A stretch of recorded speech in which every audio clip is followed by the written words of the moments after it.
Welcome to the 2017-2018 NBA preview. My name is Josh, your Enviers. Today we are covering the 14th ranked team in the preview, the Miami Heat, who I have being a 7th seed or higher in the Eastern Conference. Like usual, this series is inspired by Grantland, and also like usual, this series isn't based off of who's going to win a championship this year. This is simply based off of regular season win-loss record. And last year, the Miami Heat were able to win 41 games and just barely missed playoffs by the Chicago Bulls. I believe it was like a tiebreaker, so they could have been that 8th seed. They could have went up against Boston, but things didn't go that way, and they ended up missing playoffs altogether last year, when last year they had a solid run and probably one of the longest winning streaks as well. This year I see them being around the same position as they were last year, but a more secure spot in the Eastern Conference. So they may only get 41 wins this season, maybe add a few more, so 42, 43 wins this season, but hopefully, if things go right for this Miami Heat team, I see them making the playoffs in the Eastern Conference. Last year, they were riddled with injuries, and hopefully this year, they're able to bounce back from that and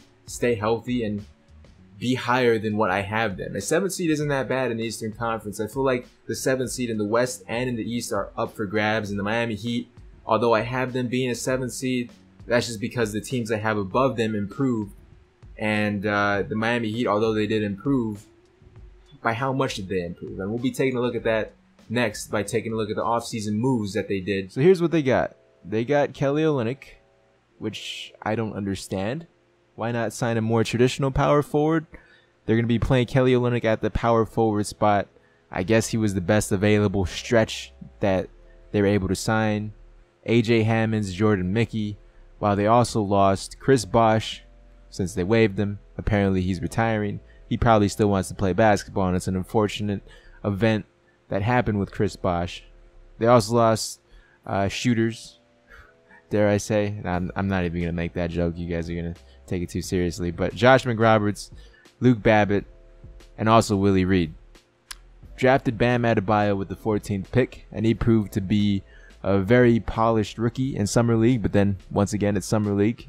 Probably won't have the same performances like he had in the actual season, but he's a potential player, and I like him with this Miami Heat team. Him and Hassan Whiteside, that's a solid combo in the near future.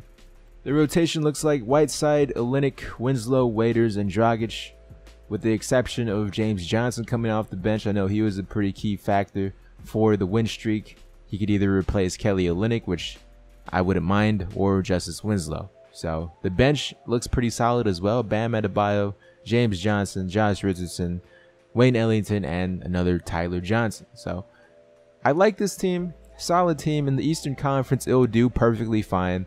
And there's a potential to make playoffs. I have them this high, considering I feel like last year was a snub year, and this year they're going to be where they were supposed to be last year. So solid team. So overall, nothing drastic changed with this rotation, and I feel like they could make a strong push for the playoffs and get that playoff spot this year that they desperately wanted last year and missed by a tiebreaker of a game.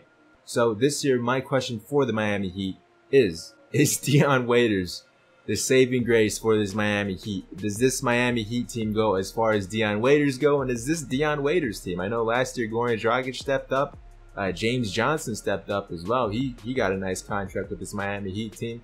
But is this Dion Waiters team, the max contract type of player that the internet loves? I say that jokingly, the max contract player. Dion Waiters only played 46 games last season, and they were winning a good majority of the games he did play. Once he came back, I believe they went on that kind of insane win streak. It was like 13 plus. It was a very small sample size, but he performed the way he performed in his second season with the Cleveland Cavaliers. It was his best year, and he'll probably have better years to come if he continues to stay healthy and balls out with this Heat team. Dion Waiters seems to be the X factor for this Miami Heat team. Dragic and Whiteside are a nice combo, and Dragic had a pretty solid year last season. He was a great player. He came alive and was also another big factor. Like I said, Waiters, Dragic, James Johnson. I can't think of anybody else off top, but a lot of these guys stepped up because of injuries. You know, at one point in the season, I believe it was like Rodney McGruder, Luke Babbitt, O'Kear White, Willie Reed or something like that. Some crazy lineup that nobody's ever heard before. So if Dion Waiters can stay healthy, Justice Winslow, he's back from his injury. I know Josh Richardson was hurt.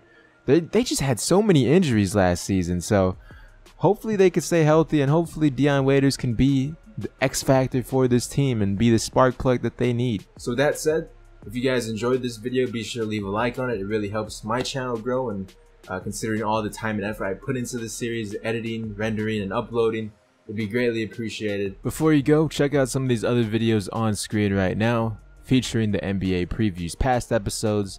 The link is in the description for the NBA preview playlist in case you want to watch the rest of the series, along with my Twitter. Follow me on Twitter at Enviers if you want to chat it up about the preview or anything basketball related. I'll talk to you guys in the next one.